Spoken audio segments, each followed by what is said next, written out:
कृषि दर्शन देखैया छत्तीसगढ़ के सबो किसान भाई बहिनी हो, जय जोहार, राम राम। संगवारी हो, देखो हमर छत्तीसगढ़ के परंपरा के खेती के बात करन तो हमन पहली धान लेवन, फिर ओनहारी लेवन, फिर किस्म किस्म के साग भाजी भी लेथन। संगवारी हो, मैं खड़े होते में पाछू डहर आप मन देखत हो गेंदा के फूल आप मन ला दिखत होही। तो संगवारी हो, हमर छत्तीसगढ़ में अतेक कार्यक्रम होथे, शादी ब्याह है, कुछ कार्यक्रम होथे, कोनो वीआईपी हमर अतिथि मन आथे तेकर स्वागत सत्कार बर फूल माला के जरूरत पड़थे। संगवारी हो, आप मन जानत हो छत्तीसगढ़ में फूल के अतेक खपत होथे रोज, लेकिन बाजार में ओकर मांग के हिसाब से पूर्ति नहीं हो पावे। त का होथे, दूसर प्रदेश ले हमर छत्तीसगढ़ में फूल के आवक करेल पड़थे। तो संगवारी हो, यदि आप मन ला व्यवसायिक रूप से खेती करना है, अच्छा आमदनी लेना है, तो आप मन ह वर्षाकालीन हो चाहे कोनो भी मौसम में हो, फूल के खेती वैज्ञानिक रूप से कर सकत हो। संगवारी हो, आज हमन ह फूल के वर्षा ऋतु में फूल के वैज्ञानिक खेती कैसे होना चाहिए, यही विषय में चर्चा कराबो। मैं वैज्ञानिक ले बुलावो, तब तक आप मन देखो ये खास संदेश।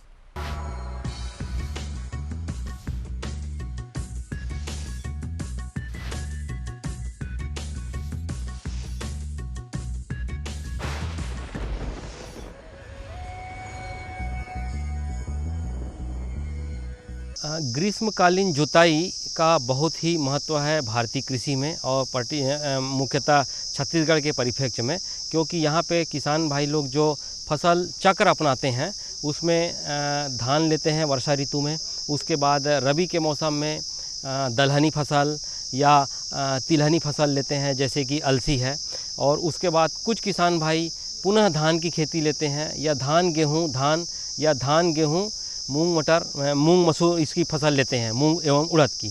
तो ऐसे में जो दलहनी फसल है अगर अपन ले रहे हैं वर्षा ऋतु के पश्चात, तो ये बहुत अच्छा फसल चक्र कहलाता है।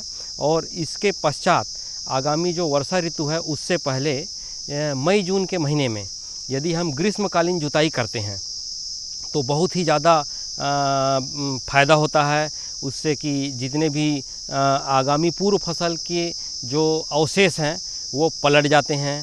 और यदि हम अन्न वाली फसल के बाद पुनः अन्न वाली फसल ले रहे हैं तो उसमें जितने भी इल्ली संखी है, जैसे कि तना छेदक के जो भी प्यूपा है, लार्वा है, जो कि भूमि में या खेत के मेड़ में जो खरपतवार है उसमें जो छुपे रहते हैं, वो पूरी तरह से नष्ट हो जाते हैं। संगवारी हो, फूल के खेती यदि हमला करना है तो छत्तीसगढ़ के जो जलवायु है, यहाँ के जो मौसम है, यहाँ के जो भाग है, छत्तीसगढ़ में 3 भाग है, बस्तर के पठार, मैदानी क्षेत्र और सरगुजा के पहाड़ी क्षेत्र। वो हिसाब से का हम फूल की खेती कर सकत हन। ज़मीन कैसे होना चाहिए मौसम के हिसाब से, और ज़मीन के तैयारी हम कैसे करन, कौन कौन सा फूल हम लगा सकत हन, जानकारी लेथन इंदिरा गांधी कृषि विश्वविद्यालय के वैज्ञानिक टी टिर्की जी। ओकर से पूछथन कि ज़मीन के हिसाब से फूल के खेती के तैयारी कैसे करन। खास करके जैसे देखते हैं कि अब ग्रीष्मकालीन ख़त्म हो रहा है, तो वर्षाकालीन फूलों की खेती के लिए अपने को मैंने तैयारी कैसे करना है। और ख़ास करके वर्षाकालीन यानी फूलों की खेती में जैसे आपने छत्तीसगढ़ में खास करके देखे तो मुख्यतः कमर्शियली या व्यावसायिक दृष्टि से गेंदा का खेती ही अपन यहाँ करते हैं, और बाकी जैसे बालसम है, जीनिया है और गिलाडिया है, इस टाइप का होता है। लेकिन जहाँ तक देखते हैं अपन यानी यहाँ छत्तीसगढ़ में जैसे इसका व्यावसायिक दृष्टि से खेती कम करते हैं, लेकिन मुख्यतः गेंदा का ही व्यावसायिक खेती करते हैं। तो बात यहाँ ये होती है कि जैसे मान लें वर्षाकालीन खेती यानी फूलों की खेती करना है तो कैसे उसका तैयारी करें, और क्या क्या अपन जैसे पौधा कहाँ से तैयार करें, या मौसम अपने के आधार पे अपने किस किस फूलों की चुनाव करें, इस टाइप का रहता है। तो देखिए खास करके जो जैसे अपन देखते हैं कि वर्षा काल में खेत की तैयारी फूलों की खेती के लिए अच्छी तरह से करना नितांत आवश्यक है। खास करके जैसे अभी अपन देख रहे हैं कि जून का आधा महीना होने को जा रहा है, जिस खेत में अपने को फूलों की खेती करना है उस खेत को अभी गहरी जुताई करके छोड़ देना चाहिए। उसके बाद में जैसे 1-2 बार कल्टीवेटर से जुताई करके अच्छे भुरभुरा करके यानी जैसे गोबर खाद देना है तो गोबर खाद को आखिरी जुताई के समय मिला देना चाहिए और अच्छे से भुरभुरा कर करके जैसे मैंने क्यारी बनाना है या जैसे खास करके क्या होता है कि बरसात के सीज़न में रेज बेड में मैंने खेती किया जाता है। मैंने दूसरे मैंने जैसे फल सब्जी या अन्य खेती जो करते हैं तो इसी प्रकार से यानी फूलों की खेती में भी बरसात के सीज़न में ऊंची उठी हुई क्यारी बनाना चाहिए या जहाँ तक हो सके मैंने किसान भाइयों को सलाह दूंगा कि हल्का मैंने जो 1 फीट का मेड़ बना लीजिए, उसके बाद में मैंने उसमें लगाना चाहिए। तो देखिए कि जैसे मैंने अपन खेत की तैयारी अपने यहाँ के मौसम के आधार पे अपन देखते हैं कि मौसम तो खैर के बरसात के सीज़न में करीब करीब समान ही रहता है, लेकिन हमारे छत्तीसगढ़ जोन को भी यानी मौसम के आधार पे मतलब 3 जोन में बांटा गया है, जैसे बस्तर का पठार और छत्तीसगढ़ का मैदानी भाग और उत्तरी पे यानी पहाड़ी क्षेत्र होता है। तो ये फूलों की खेती बरसात में तो पूरे छत्तीसगढ़ में मतलब बने किया जा सकता है। और बात यहाँ आती है कि हम जैसे खेत की तैयारी जुताई गुड़ाई अच्छे से करते हैं। दूसरी बात आती है यहाँ पे कि ड्रेनेज का भी बहुत अच्छा सिस्टम बना के रखना चाहिए, क्योंकि बरसात के सीज़न में कभी कम बारिश होता है, कभी इतना ज़्यादा बारिश होता है कि अपने को अगर मान लो सही मतलब बने जल निकास की व्यवस्था नहीं किए रहते हैं तो क्या है ना 2-3-4 दिन तक लगातार अगर जड़ी पानी गिरता है तो उस समय पौधे के लिए जितना पानी की आवश्यकता है उससे कई गुना ज़्यादा हो जाती है और पौधा धीरे धीरे कमज़ोर हो जाता है। और कई बार तो स्थिति ऐसा हो जाता है जलमग्न हो जाने के कारण पौधा यानी सूख भी जाता है, मर भी जाता है। दूसरी चीज़ यहाँ पे अपन देखते हैं कि बरसात के सीज़न में यानी पौध तैयार करना जैसे नर्सरी में और एक महत्वपूर्ण बात होती है कि बरसात के सीज़न में जो अपन फूलों की खेती करने जा रहे हैं उसके लिए सही बीज का चुनाव करना, पहले से अपन इसको व्यवस्था करके रख लें और जहाँ तक हो सके बीज को ला करके अपन पहले यानी 50 बीज करीब निकाल करके उसको यानी अंकुरण प्रतिशत यानी अपने खुद उसको जांच कर सकते हैं। पानी में भिंगा दीजिए, उसके बाद में पोटली में बांध करके 2-3 दिन तक मतलब उसको रखिए और उसको यानी गिनती कर लीजिए कि जैसे 50 में से अगर मान लो 40-45 भी होता है अंकुरण तो सही है, अगर मान लो 50 में से 25 ही होता है तो अंकुरण क्षमता काफ़ी कम है। तो इसके आधार पे अपने को बीज की मात्रा को बढ़ाना पड़ेगा। संगवारी हो, ये तो रही ज़मीन के हिसाब से हमार जलवायु और दक्षिण जो छत्तीसगढ़ के जो दक्षिण भाग है, मैदानी भाग है और पहाड़ी भाग है, वो में फूल के खेती हम कैसे करन, कौन कौन सा फूल के खेती कर सकत हन, ये बात के जानकारी दी से डॉक्टर तिर्की जी है। संगवारी ओकर बाद बात आते ज़मीन के तैयारी हम कैसे करन, बीज के मात्रा कैसे होना चाहिए, पौध के तैयारी हम कैसे करन और पौध के रोपाई हम कैसे करन, का बीजोपचार करके हमला पौध लगाना है का, ये सब बात के भी जानकारी यदि हमला हो जही तो फूल के खेती अच्छा होई। संगवारी हो तो जानकारी लेथन डॉक्टर तिर्की जी का कहा थे। कमर्शियली अपन बरसात के सीज़न में अपने छत्तीसगढ़ में गेंदा के खेती करते हैं। तो गेंदा के लिए करीब करीब 1 से 1.5 किलो बीज प्रति हेक्टेयर के लिए सफिशेंट होता है, पर्याप्त होता है, यदि अगर मान लो उसका जनरेशन परसेंटेज वगैरह सही है तो। और दूसरा चीज़ क्या है कि मैं बता रहा था कि पौध तैयार करना भी बहुत महत्वपूर्ण बिंदु होता है किसी भी जैसे खेती करते हैं जिसमें ऐसे करके। यदि हम अगर मान लो सही समय पे सही तरीक़े से पौधा तैयार नहीं कर पाते हैं तो एक तो हमारा बीज का जो खरीदते हैं उसका खर्चा निकल जाता है, उसमें काफ़ी हानि होती है। दूसरा समय, यदि सही समय पे हम अगर पौधा तैयार नहीं कर पाते हैं तो उसमें सही समय अगर निकल जाता है तो उसके बाद में हम फिर अगर उसको तैयार करते हैं तो उसमें काफ़ी समय निकल जाता है और बाज़ार में जो मांग रहता है उसके आधार पे उस सही समय पे हम फूल बाज़ार में सप्लाई नहीं कर पाते हैं। तो ये 2-3 चीज़ों को बहुत अच्छे से ध्यान देना चाहिए। और दूसरी चीज़, जब पौध तैयार करते हैं तो बरसात के सीज़न में वही मैं बताया था कि जलमग्न की अवस्था आती है। तो इसके लिए क्या है कि हम जहाँ पे भी पौधा तैयार करेंगे उस खेत को अभी से ही बढ़िया से मैंने उसको गुड़ाई करके गहरी जुताई करके या खोद करके उसको मिट्टी को भुरभुरा करके उसमें अच्छे से सड़ी हुई गोबर की खाद को मिला दें और कम से कम 6 इंच ऊपर मतलब मैंने उठा करके क्यारे बनाएं, जिससे कि बरसात के सीज़न में यदि अगर लगातार बारिश भी हो रहे हैं तो उस कंडीशन में क्या है कि मैंने जलमग्न अवस्था नहीं आएगी और हमारा पौधा सुरक्षित हो जाएगा। दूसरी चीज़ और एक चीज़ बताना चाहूँगा मैं कि मैंने नर्सरी एरिया जो हमारा है कॉम्पैक्ट मतलब छोटा एरिया होता है, तो उस मैंने नर्सरी की मिट्टी को हमको मैंने बीज लगाने से पहले उसको उपचारित कर लेना चाहिए। जैसे मतलब मैंने उपचारित जिसे करते हैं ना, तो आजकल क्या एक मैंने ट्राइकोडर्मा करके भी मैंने आ रहा है, वो जैविक मतलब वो रहता है, वही बहुत अच्छा रहता है। दूसरा चीज़ क्या होता है कि यदि अगर मान लो हम उसको अभी काफ़ी ज़्यादा गर्मी हो रहा है तो उस हमारा नर्सरी वाला एरिया को अच्छे से खुदाई करके हम प्लास्टिक से अच्छे से चारों तरफ से ढक दें, जिससे कि जैसे काला पॉलीथीन प्लास्टिक होता है तो अंदर मैंने ज़मीन के अंदर में काफ़ी ज़्यादा टेम्परेचर बढ़ जाता है, तो उसमें जो भी फंगस कीड़े मकोड़े रहते हैं वो नष्ट हो जाते हैं।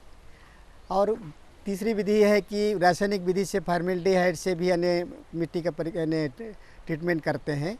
तो इसमें जैसे क्या होता है कि फार्मेल्डिहाइड का मतलब 2.5 से 3 ml मैंने प्रति लीटर पानी के आधार पे घोल बना करके जो अपन नर्सरी एरिया है उसको अच्छे से भिंगा करके प्लास्टिक से उसको ढक देते हैं 24 घंटे के लिए। तो उसमें क्या होता है फार्मेल्डिहाइड से मतलब गैस बनता है, वो ज़मीन के अंदर चला जाता है और जो भी कीड़े मकोड़े या मतलब बीमारी के अवशेष रहते हैं उसको वो नष्ट कर देता है। यहाँ पे सावधानी देने वाली बात है कि यदि अगर अपन रासायनिक जैसे मैंने बताया फार्मेल्डिहाइड से अगर मान लो मिट्टी का उपचार कर रहे हैं तो यहाँ सावधानी बरतना बहुत ज़रूरी होता है।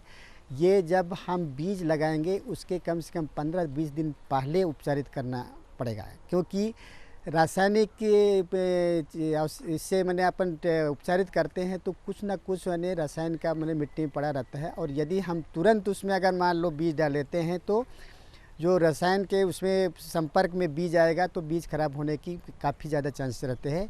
इसलिए जब नर्सरी का मिट्टी को हम रासायनिक उपचार करेंगे तो उसको 24 घंटे के बाद खोल देना चाहिए, 2-3 बार उसको गुड़ाई करके एक पानी दे देना चाहिए, जिससे कि उसमें किसी प्रकार की रासायनिक अवशेष बचा है तो वो माइल्ड हो जाता है। संगवारी हो जानकारी तो आप मतलब देवे चरिथन, लेकिन बीच बीच में इसे भी जानकारी आप मतलब देथन जेकर से आप मतलब फायदा हो। तो आप मन बर है कुछ खास संदेश ओला देखो।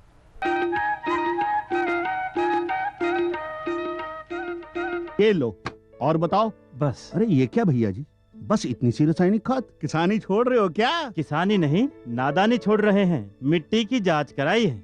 अब तो लालाजी जितनी जरूरत है उतने ही उर्वरक खेत में डालेंगे। हाँ, किसान भाई आज ही अपने जिले की नजदीकी भूमि परीक्षण प्रयोगशाला में मिट्टी की जांच जरूर करवाएं और मिट्टी में पोषक तत्व, नमी व पौधे के विकास को देखते हुए केवल जरूरत के अनुसार ही पोषक तत्व डालें। और हाँ, मिट्टी में गंधक, जस्ता, बोरोन जैसे सूक्ष्म पोषक तत्वों का पता लगाना भी न भूलें। उर्वरक और जैविक खाद के सही उपयोग से भूमि का उपजाऊपन बनाए रखें, उत्पादकता बढ़ाएं, खर्चा घटाएं और बहुमूल्य विदेशी मुद्रा बचाने में भी सहयोग दें। और हाँ, धीमी गति से नाइट्रोजन उपलब्ध कराने वाले उर्वरकों जैसे नीम लेपित यूरिया को प्राथमिकता दें और यूरिया का पत्तों पर छिड़काव करें। अरे वाह, तू तो सचमुच समझदार हो गया रे। अधिक जानकारी के लिए संपर्क करें जिला कृषि अधिकारी या किसान कॉल सेंटर। मेरे साथ बोलो ए बी। अरे नादान, बच्चे को एबीसी सिखा रहा है। अरे काम धंधे की एबीसी तू कब सीखेगा? ये देख विज्ञापन। तेरे जैसे कृषि विज्ञान सीखे हुए युवाओं के लिए भारत सरकार के कृषि मंत्रालय ने एक योजना बनाई है, ACABC। ACABC? जी हाँ, ACABC यानी एग्री क्लिनिक्स और एग्री बिजनेस सेंटर। इसके तहत कृषि विज्ञान पढ़े युवाओं का चयन होने पर उन्हें मुफ्त ट्रेनिंग दी जाती है और हाँ, अपना कारोबार चलाने के लिए बैंक से लोन भी मिलता है। इसके साथ ही अगर युवा अपने इलाके के किसानों की खुशहाली के लिए उन्हें खेती बाड़ी व अपने कारोबार से जुड़ी लाभदायक जानकारी देते रहेंगे तो उन्हें लोन पर 36 से 44% तक की सब्सिडी भी मिलेगी। तब तो मैं जरूर सीखूंगा काम धंधे की एबीसी। शाबाश, चलो अपनाएं स्वरोजगार, खेती में हो विकास अपार।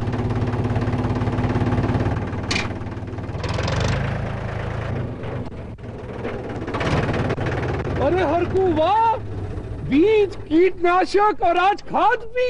अरे इतना खर्चा कहाँ से?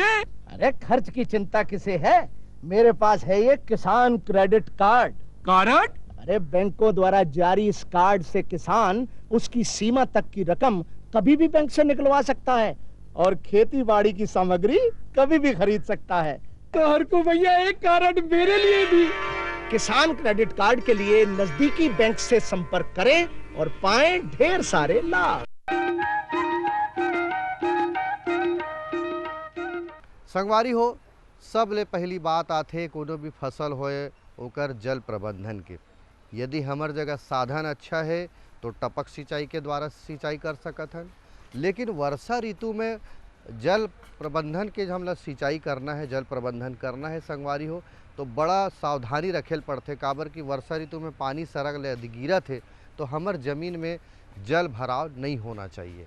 तो ये बात के भी ध्यान हमला देना है कि वर्षा ऋतु में यदि फूल के खेती हम करत हन तो पानी के सिंचाई हम कैसे करन, कब कब करन और कैसे एकर सावधानी भी रखन, ये बात के जानकारी देवत है टिर्की जी हैं। बरसात के सीजन में यदि अगर मान ले सही तरीके से बरसात हो रहा है तो सिंचाई की बहुत कम आवश्यकता पड़ती है, लेकिन फिर भी यानी कभी कभी क्या होता है लंबे समय तक कने बारिश नहीं होता है तो मिट्टी सूखने लगता है, कड़ा होने लगता है, तो उस कंडीशन में पौधे के ऊपर विपरीत प्रभाव पड़ता है। तो अगर ऐसी स्थिति आती है तो यदि अगर किसान भाई के पास टपक सिंचाई है तो अति उत्तम है, और नहीं है तो अपन जब भी फूलों की खेती करते हैं तो एक 3 मीटर या 5 मीटर की चौड़ाई और आवश्यकता अनुसार लंबाई के आधार पर उसे क्यारी बना करके उसमें लगाते हैं। तो अपन समय समय पे सिंचाई करते रहना चाहिए। और जस्ट इसका अपन विपरीत ये देखते हैं अपन कि यदि लगातार बारिश हो रहा है तो उस समय जलमग्न होने की अवस्था में पौधे के ऊपर विपरीत प्रभाव पड़ता है, तो वो जल निकास का उचित व्यवस्था करना बहुत ज़रूरी होता है, क्योंकि पौधे क्या है 2-3 दिन तक लगातार ज़्यादा पानी में रहेंगे तो क्या होता है कि ज़मीन के अंदर पानी पूरा जो ज़मीन के अंदर जो रंध्रावकाश होता है उसमें पानी पूरा भर जाता है, तो उसमें बहुत दिक्कत होती है, उसमें हवा का आगमन प्रॉपर नहीं होता है तो पौधे के ऊपर विपरीत प्रभाव पड़ता है और पौधा कमज़ोर होकर धीरे धीरे सूखने लगता है। संगवारी हो, खान पान के पोषक तत्व के बड़ा महत्व होते, चाहे फसल के बात करन चाहे मनखे के बात करन।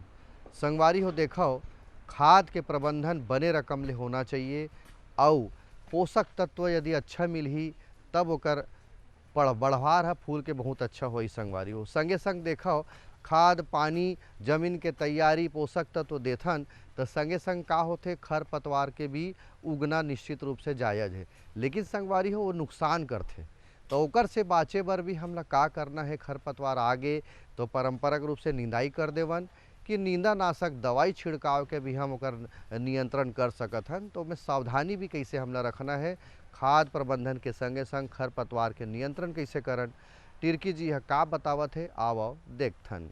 अपन देखते हैं कि कोई भी फसल लेते हैं तो सही समय पे पोषक तत्व देना बहुत ज़रूरी रहता है। कई बार क्या होता है कि किसान भाई और भी कुछ काम करते रहते हैं, किसान के पास तो बहुत सारे फूलों की खेती भी करता है, सब्जी की खेती करता है, धान की खेती करता है, तो टाइम निकाल उसको नहीं मिल पाता है। तो क्या होता है कि सही समय पे पोषक तत्व या खाद या रासायनिक उर्वरक की जो रहता है उसको नहीं दे पाते, जिसके पौधे के ऊपर विपरीत प्रभाव पड़ता है। तो सही समय पे जो भी हम पोषक तत्व, जैसे मान लो गोबर खाद दिए हैं हम बेसल रूप में शुरू में दे दिए हैं, ये गोबर खाद या आजकल वर्मी कंपोस्ट मिलता है, ये बहुत अच्छा खाद होता है, जो केचुआ के खाद वगैरह। ये क्या होता है कि मैं बता दूं कि इससे क्या है मिट्टी का जो भौतिक अवस्था रहता है वो बहुत अच्छा रहता है, इसमें जल धारण क्षमता अच्छी रहती है, पोर स्पेस अच्छा बनता है, जिसके कारण पौधे में अनुकूल प्रभाव पड़ता है और बढ़िया ग्रोथ होते हैं। और दूसरी चीज़ क्या है, बड़ा एरिया में अपन ले रहे हैं तो सब जगह मतलब उतना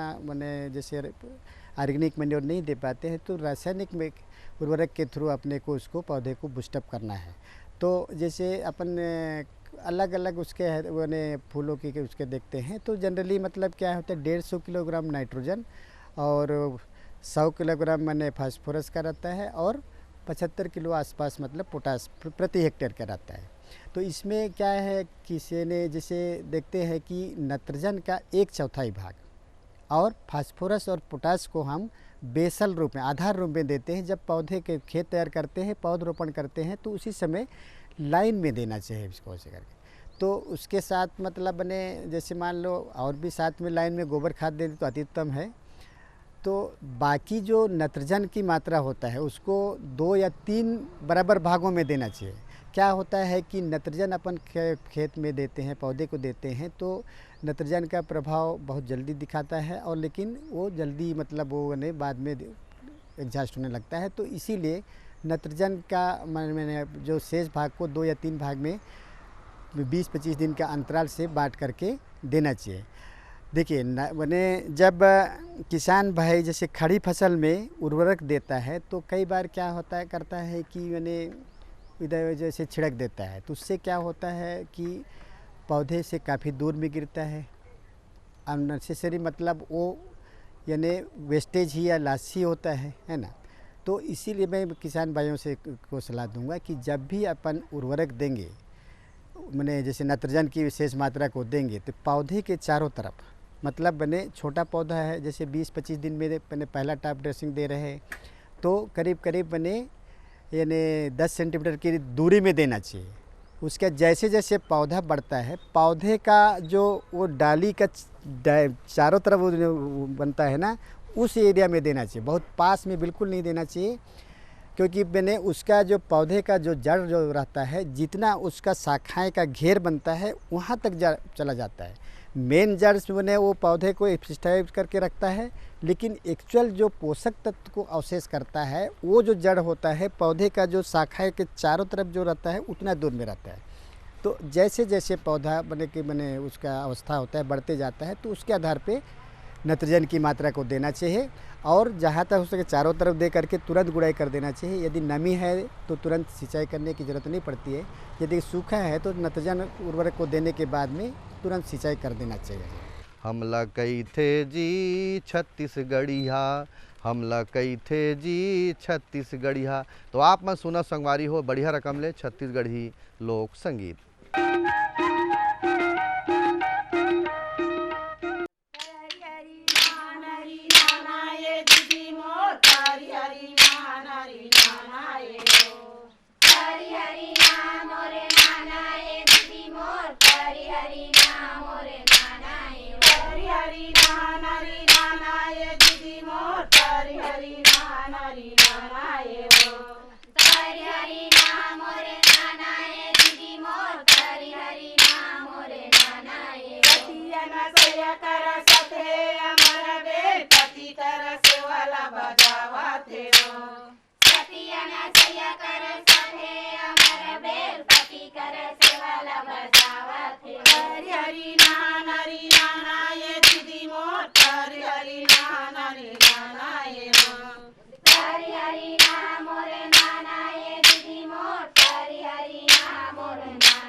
संगवारी हो अवैया बेरा आप मन संग फेर गोड़ बात करे बरा हूँ कोनो वैज्ञानिक या कोनो किसान से आप मन के जीवन है कृषि के क्षेत्र में कैसे आगू बढ़े ये संबंध में चर्चा करबो।